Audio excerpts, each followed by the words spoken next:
Hi and welcome to GeeksforGeeks. In this tutorial, we will learn about regular expressions in Python. So let's move to GeeksforGeeks ID to learn about them. Regular expressions or RE specifies a set of strings or patterns that matches it. Let's look at the functions of the module RE or regular expressions. First, let's look at the compile function. To use this function, we need to import RE. Suppose we write re.compile A to E. According to this, all the occurrences of A, B, C, D and E are printed in order. Let's run this code. We can see that their occurrences are printed in order. Next, let's use \d in the split function. This will get all the occurrences of the numbers from 0 to 9 from the string.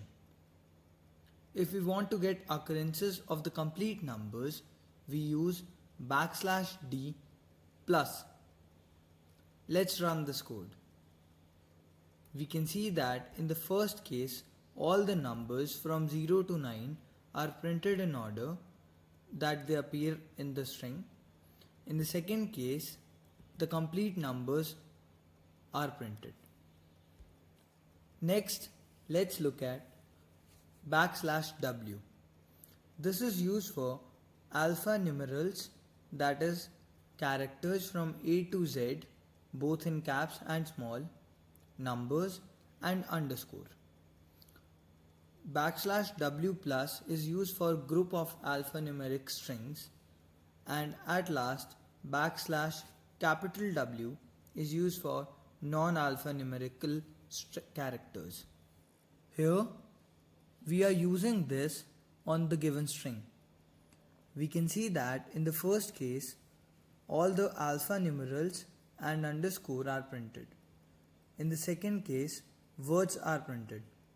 And in the third case, only the non-alpha numerals are printed. Next, let's look at the split function. Using the split function, we can split a string into a list on the basis of a pattern. Here's the syntax for the same. Here's an example. We know that W plus is used for non-alphanumeral characters.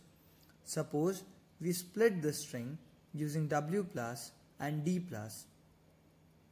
We can see that in the first case the string is splitted on the basis of comma and full stop, and in the second case it is splitted on the basis of number.